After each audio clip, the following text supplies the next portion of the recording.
Muy buenos días, tengan todos ustedes bienvenidos a En Busca de Virtud. Hoy vamos a tener un tema que se llama ¿Hay distazo en ti? Pero antes de entrar al tema del día de hoy, vamos a orar. Amén. Padre bueno, en el nombre de Cristo Jesús, en esta hora, soberano Dios, a ti damos la gloria, la honra y la alabanza, Señor. Te damos a ti el honor que tú mereces, buen Padre. Gracias por tanto amor y fidelidad. Estamos agradecidos en una deuda contigo, Señor, suplicándote, Dios, que ese deseo de entregarte nuestra vida en gratitud nunca se acabe, nunca se apague, que no cese, Señor, sino que más bien crezca, Dios, que nunca dejemos de reconocer que tú eres la fuente de todo. Eres el que provee, tú eres el que, Señor, abre puertas, abre camino, tú eres el que nos da la fuerza, tú eres el que nos da destrezas, habilidades, tú eres el que nos capacita y habilita. Por la misma razón, Señor, a ti damos toda la alabanza y queremos continuar haciéndolo hasta el día en que tú vengas. Perfecciona en nosotros la alabanza, Señor, perfecciónala cada día más. Te lo pedimos con todo nuestro corazón, Señor, para que caminemos siempre en temor, en temblor, con reverencia delante de ti, respetándote, honrándote, Señor. En el nombre de Jesús, Padre bueno, en este día, quita toda sordera de nuestros oídos, quita toda sordera de nuestros oídos, que podamos oír tu voz con claridad. Todo estorbo, Señor, que viene a interrumpir el fluir de tu voz en nuestro ser, quítalo, Señor, que nada impida que la oveja pueda escuchar tu voz. Al contrario, agudiza el oído para que podamos oír tu voz y seguirte. En el nombre de Jesús, amén y amén. Gloria a ti, Jesús. Buenos días, hermanos amados. Esta mañana vamos a estar hablando acerca de ¿hay distazo en ti? Usted se preguntará, ¿qué quiere decir distazo? Pues lo vamos a ir viendo poco a poco. Vamos a abrir la escritura en Génesis 3, 1 al 6. Y voy a hablar de la mordedura de la serpiente. Amén. La serpiente era más astuta que todos los animales salvajes que Dios, el Señor, había creado. Y le preguntó a la mujer, o sea, la serpiente le preguntó a la mujer: ¿así que Dios les ha dicho que no coman del fruto de ningún árbol del jardín? Y la mujer le contestó: podemos comer del fruto de cualquier árbol, menos del árbol que está en medio del jardín. Dios nos ha dicho que no debemos comer ni tocar el fruto de ese árbol, porque si lo hacemos, moriremos. Pero la serpiente le dijo a la mujer: no es cierto, no morirán. Dios sabe muy bien que cuando ustedes coman del fruto de ese árbol, podrán saber qué es bueno y lo que es malo, y en que entonces serán como Dios. La mujer vio que el fruto del árbol era hermoso y le dieron ganas de comerlo y de llegar a tener entendimiento. Así que cortó uno de los frutos y se lo comió. Luego le dio a su esposo y él también comió. Esta porción, hermanos, en el versículo 4, lo tengo en letras más gruesas y negras, donde dice: pero la serpiente le dijo a la mujer: no es cierto, no morirán. Dios sabe muy bien que cuando ustedes coman del fruto de ese árbol, podrán saber lo que es bueno y lo que es malo, y entonces serán como Dios. Allí es donde la serpiente mordió la fidelidad de Eva. Ahí es donde la serpiente vino a sembrar duda en Eva. Entonces, en esta mañana vamos a estar hablando de lo que es distazo. Permítame un segundo.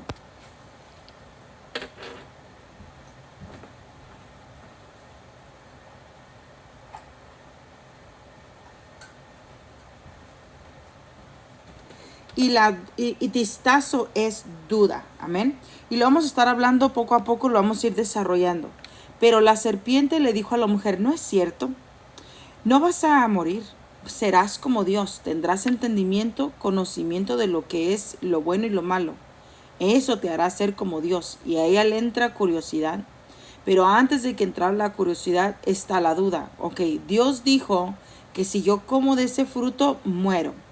La serpiente dice que eso es mentira, que no es verdad, que no voy a morir, sino al contrario, tendré una mejor naturaleza, porque ahora seré como Dios. ¡Wow! ¡Qué impresionante! Entonces viene la mujer y come el fruto. ¿Qué sucedió entonces en Eva? Le sembró la duda. Cuando Dios hizo al hombre y a la mujer, específicamente a Adán, le dio instrucciones y le dijo que gobernara sobre la tierra, que dominara sobre la tierra, que ejerciera poder, que ejerciera dominio sobre todo lo que había sido creado, entre ellos a la serpiente. A ellos se les había dado poder, se les había dado autoridad, la sabiduría para hacerlo. Pero viene la serpiente y comenzó a minimizar todo lo que Dios les había dicho con sus palabras. Porque dentro de lo que Dios le había dicho a Adán, también le había dicho, multiplíquense y ejerzan soberanía sobre la tierra, porque se las he delegado a ustedes. Pero tiene una condición: yo te voy a bendecir, te voy a multiplicar, voy a estar contigo, tendré esa relación cercana contigo, pero no toques ese árbol. Y no le dijo no toques, le dijo no comas, ¿verdad? Pero no comas de ese árbol porque ciertamente ese día morirás. Entonces viene la serpiente y contradice esa palabra y le dice no morirás. Y nace la duda: ¿será que Dios no me dijo la verdad? ¿Será que Dios me dijo eso porque no quiere que sea como Él? Y conforme empezó a darle espacio al titubeo, le empezó a dar espacio al cuestionar las palabras de Dios, se empezó a agrandar la duda, se ensordecieron los oídos de Eva a la voz y la instrucción de Dios y se abrieron a la invitación de la serpiente de comer de ese fruto. Y eso lo vemos en el Salmo 58:4, donde dice: son venenosos como víboras, son como una serpiente venenosa que se hace la sorda, que se tapa los oídos. Entonces me fui a investigar la naturaleza de la serpiente y descubrí que las serpientes no pueden escuchar. Las serpientes son sordas. Ellas dependen total y completamente de su visión térmica, porque aún su visión no es clara, es una visión borrosa. Pero sus sentidos están bien habilitados y ellos se guían por la temperatura de las cosas. Es con la temperatura que ellos saben si están tocando algo con vida o algo sin vida. Entonces, así como es sorda la serpiente, así es el efecto de ella. La mordidura de la serpiente provoca sordera. Entonces, si Dios te está diciendo yo te amo, con la picadura de la serpiente tú no puedes escuchar esas palabras, porque ha ensordecido tus oídos a la voz de Dios.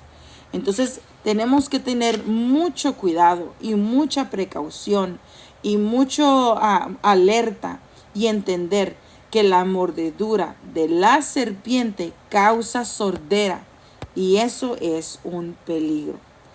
Veamos lo que dice Mateo 23 y vamos a ver el verso 33 y 34.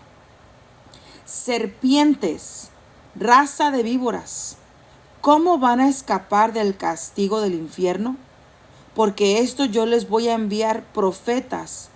Por esto dice, yo les voy a enviar profetas, sabios y maestros, pero ustedes matarán y crucificarán a algunos de ellos, y a otros los golpearán en las sinagogas y los perseguirán de pueblo en pueblo. ¿Qué estaba diciendo aquí el Señor Jesús? Que eran sordos, que había entrado en ellos el distazo, o sea, que no creían en las palabras de Jesús. Era tanta la duda en sus corazones de si Él era el Mesías o no, que la mordedura de esa serpiente los hacía sordos y no lograban entender que el reino de los cielos se había acercado a ellos. Por eso Jesús dice, ¿cómo van a escapar del castigo del infierno? Yo les envío profetas, les envío sabios, les envío maestros, pero ustedes a ninguno van a querer escuchar. Entonces la mordedura de la serpiente pone duda a tal nivel que te impide que escuches, te impide que atiendas, te impide que razones y que eches fuera la duda y comiences a caminar en fe. Y esto fue lo que le sucedió a uno de los discípulos de nuestro Señor Jesucristo. Recuerda aquel evento donde está el Señor Jesús caminando sobre las aguas y hay un discípulo valiente que le dice: llámame y yo caminaré contigo sobre las aguas. Y Jesús le llama por nombre y comienza a caminar en las aguas, pero de repente sucede lo inevitable. Se empieza a hundir. Entonces mira lo que dice Mateo 14. Vamos a leer 28 al 31.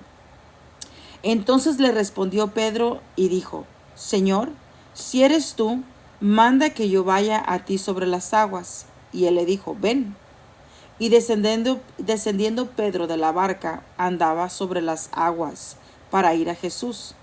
Pero al ver el fuerte viento tuvo miedo, y comenzando a hundirse, dio voces diciendo: Señor, sálvame. Al momento Jesús, extendiendo la mano, asió de él y le dijo: hombre de poca fe, ¿por qué dudaste? Entonces esta palabra dudaste es la que se traduce como la palabra distazo. Es la palabra griega 1365 que significa duda. Es vacilamiento. Es decir, mentalmente vacilar, o también es vacilar en la opinión. Distazo se traduce como estar dividido en dos pensamientos o estar dividido en dos caminos. Entonces vamos a estar hablando de esto porque cuando Jesús le dijo: Pedro, ven, porque él le dijo: llámame, Señor, yo quiero caminar contigo sobre las aguas. Y él le dijo: ven. Y descendiendo Pedro de la barca, anduvo sobre las aguas para ir hacia Jesús. Pero al ver el fuerte viento, tuvo miedo. Recordemos que el viento, cuando sopla fuerte, lleva un sonido. Ese sonido, o sea, aparte de que se veía la manifestación del golpe del viento sobre las aguas y la atmósfera de ese momento, lo que más hacía notable la aspereza de esa atmósfera era el viento. Entonces el viento tenía un sonido que opacó la voz de Jesús, opacó la voz de aquel que le dijo: ven. Y en lugar de enfocarse en que el Dios de dioses le estaba diciendo ven, se enfocó en el sonido del viento, que comenzó a provocar duda en su corazón. Duda es lo que impide que el cristiano avance. Duda es lo que impide que el cristiano crezca. Duda es lo que el cristiano no tiene y le impide que camine en lo sobrenatural, que camine en la naturaleza que Dios le ha dado, en su identidad como hijo, como sacerdote, como embajador de Cristo, como sal y como luz en la tierra. Duda es lo que impide que el cristiano se mire como un guerrero, como un atleta. Un segundo. Alguien toca mi puerta, deme un segundo.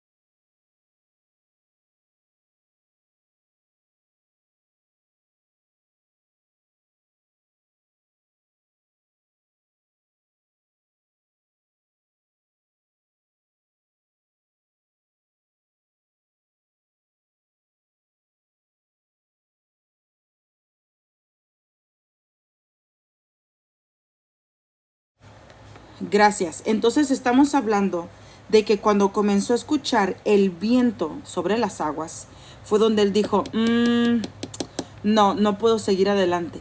Y cayó en duda. Entonces esta palabra duda es esa palabra distazo. Amén. Veamos Mateo 28, 16 al 17, donde dice: pero los 11 discípulos se fueron a Galilea, al monte donde Jesús les había ordenado. Y cuando le vieron, le adoraron, pero algunos dudaban. Y Jesús se acercó y les habló diciendo: toda potestad me es dada en el cielo y en la tierra. Esto es después de que Jesús resucitó.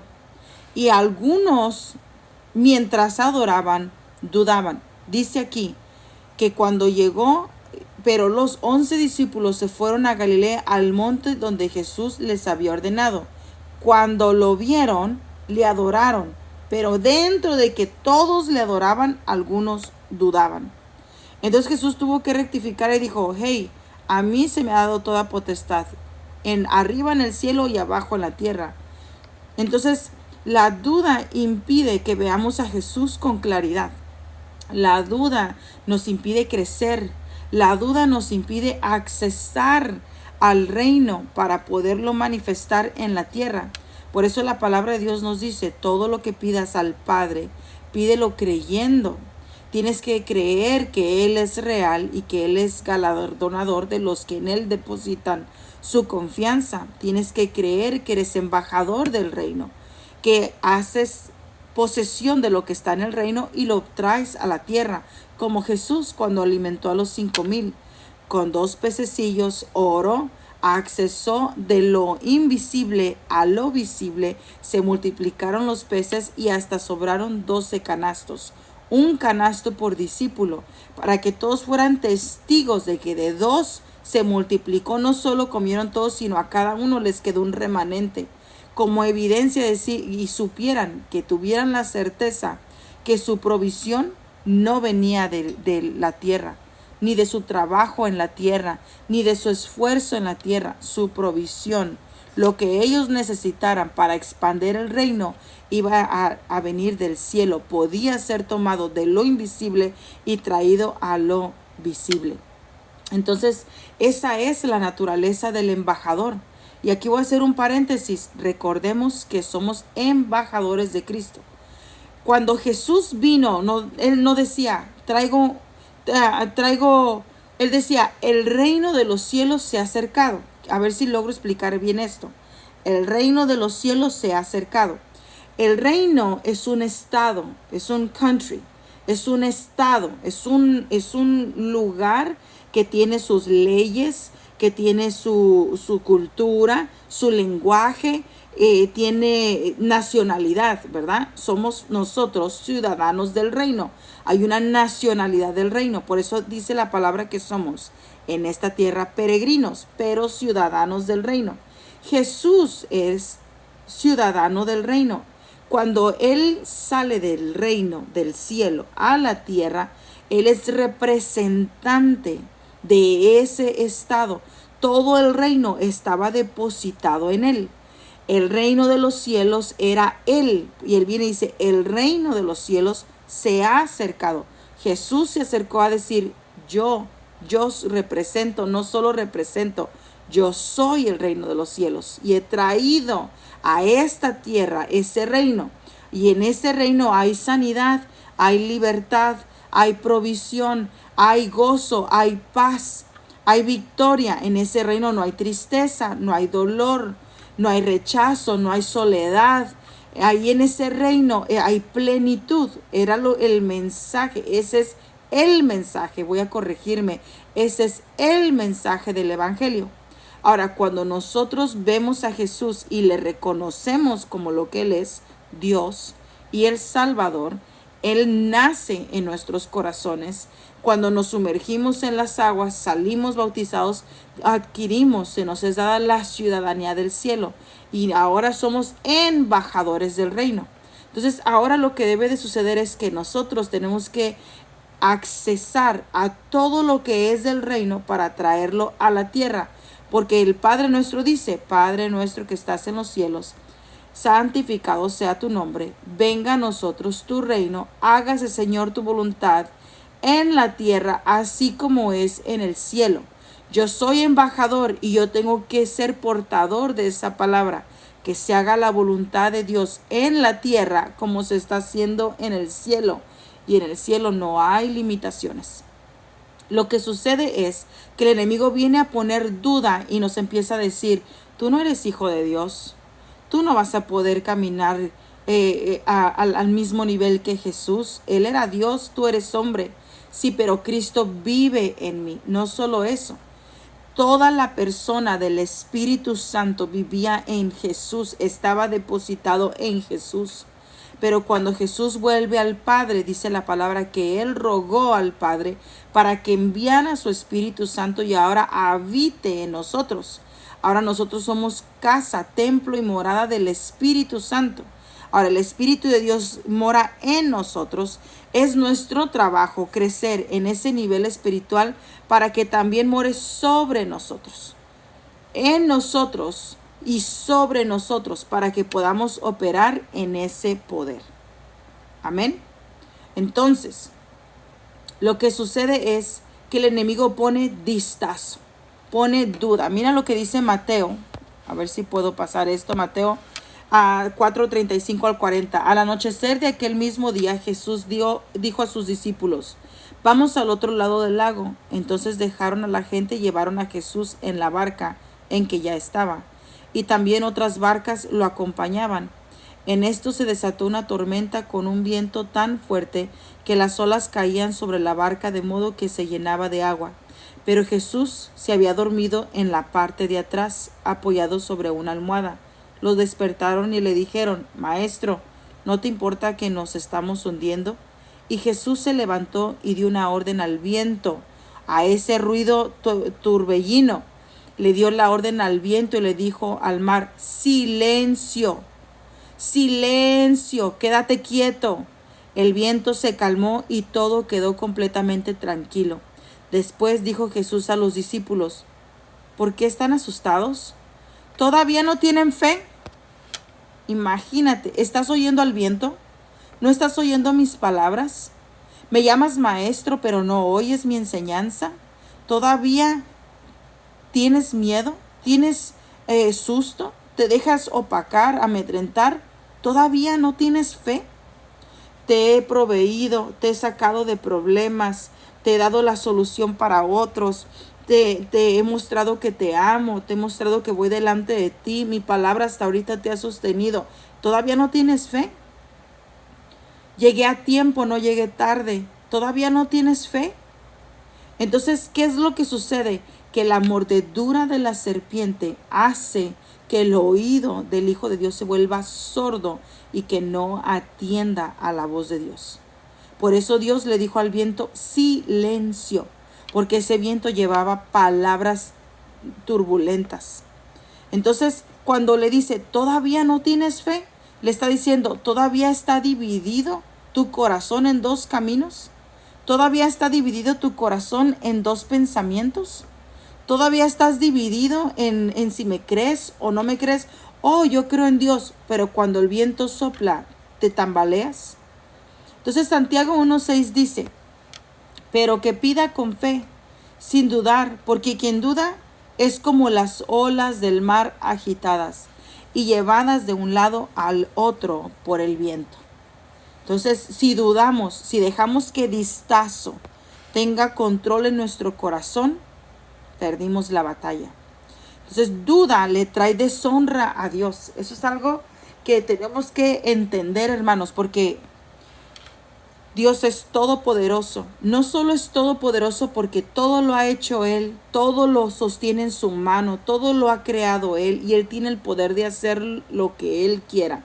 Con solo decir la palabra, las cosas vienen a ser. Él es todopoderoso, pero no solo es todopoderoso por eso. También es todopoderoso porque nos da a nosotros el poder para hacer las cosas. Por eso a través de su Espíritu Santo nos dice, no les he dado espíritu de temor ni de cobardía, sino de amor, de poder y de dominio propio. No les he dado a ustedes un caminar sin prevenirlos. Les he dado armas de luz, una armadura para que se la pongan, la espada que es una arma de doble filo, las sandalias del evangelio, la coraza, el cinturón de la verdad para que destruyas toda artimaña de mentira. Te he dado el poder sobre ti, domina, ten dominio. Regresa a la naturaleza con la que te formé. Yo te hice a mi imagen y a mi semejanza. Te di mi carácter. Te di la habilidad de crear, de dominar sobre la tierra. Ejerce poder sobre donde estás tú, en tu entorno. Ejerce poder. Entonces nos da poder para vencer. Nosotros peleamos desde la posición de victoria, pero cuando dudamos es cuando perdemos. No solo eso, deshonra a Dios. Entonces la falta de fe deshonra a Dios. Por eso yo puse esta nota que dice, honra a Dios con tu fe. ¿Por qué? Porque honra significa gloria. Y gloria es el resultado de las buenas acciones y grandes cualidades de una persona. Y que yo recuerde, Dios es bueno y para con nosotros tiene pensamientos de bien y no de mal. Amén. Entonces, honra viene de la traducción kabod, que quiere decir fuerza, poder y habilidad. El antónimo de honra es deshonra. Entonces, cuando nosotros dejamos de creerle a Dios, le estamos diciendo, tú no tienes fuerza. Cuando no le creemos a Dios, lo deshonramos diciendo, no tienes poder. Cuando dudamos y no le creemos a Dios, estamos diciendo, no tienes la habilidad para salvarme. Entonces estamos negando la deidad, la soberanía y el poderío de Dios. Eso le trae deshonra. Es cuando le crees que le das fama al nombre de Jehová. Cada vez que Israel consultó a Dios y caminaba en obediencia, o aún si caminó en desobediencia, pero se arrepentían y les preguntaban a Dios, ¿subiremos contra este pueblo? Dios les decía, suban, yo les daré la victoria. Entonces, peleaban y los enemigos temblaban, porque sabían que si Israel se levantaba en armas, no era por su propia fuerza. Sabían que Jehová iba delante de ellos. Cuando llegaron a poseer Jericó, la mujer ramera les dijo, creo que es Rahab, les dijo, todos aquí están temblando de miedo porque sabían que ustedes venían en camino y saben que no vienen solos. Saben que Jehová su Dios viene delante de ustedes. Aquí todos están temblando de miedo porque tu Dios va delante de ti. Eso le da fama al nombre de Dios, pero dudar le quita a Dios honra. Entonces, deshonrar es vulnerar la integridad de alguien. Deshonrar es ese acto o conducta por el que se daña la buena fama y la buena reputación de otra persona. Es desacreditar o quitar la reputación de alguien. Entonces que diga, mira, Dios te va a sanar. ¿Sí? ¿Y por qué tú no le crees primero? ¿Y por qué contigo no sucede primero? ¿Y por qué si tú de verdad sirves a un Dios vivo, qué está sucediendo contigo? Entonces tenemos que honrar el nombre de Dios, dándole fama a su nombre, creyéndole. Hay veces que estamos en procesos y la respuesta va a tardar. Y nuestra respuesta en una pregunta como esa va a ser, mi Salvador vive, mi Salvador reina y Él está en control de mi vida. Él lo va a hacer, pero no hay duda en el corazón, no hay titubeo. Y el enemigo sabe cuando estamos titubeando o no. Él sabe quién se ha parado fuerte y firme en la roca para creerle a Dios. Entonces, Hebreos 13, 8 al 9, parte A, dice, Jesucristo nunca cambia. Él es el mismo ayer, hoy y siempre. Por eso, no hagan caso de enseñanzas extrañas. O sea, no te vuelvas sordo escuchando la enseñanza de otro, como le pasó a Eva, que no tiene nada que ver con lo que Jesucristo nos enseñó. Entonces, tengamos cuidado, amados hermanos, que no entre distazo a nuestros corazones. Que no entre duda, que no entre duda, que no entre duda. Que no entre distazo. Démosle honra a Dios y fama a su nombre. Creamos en su palabra que es verdad y que es veraz.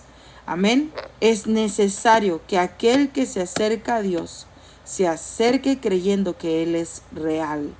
Él no es ficción ni es hecho de manos de hombres. Él es el Dios que lo ha creado y lo sostiene todo, lo visible y lo invisible. Él ha dicho y Él hará, porque no es hombre para mentir. No es hombre para mentir. Amén. Así que te bendigo, que esta palabra fortalezca tu fe y en estos momentos donde estés pasando problemas, ordénale al viento que guarde silencio. En el nombre de Jesús. Que tengas buen día.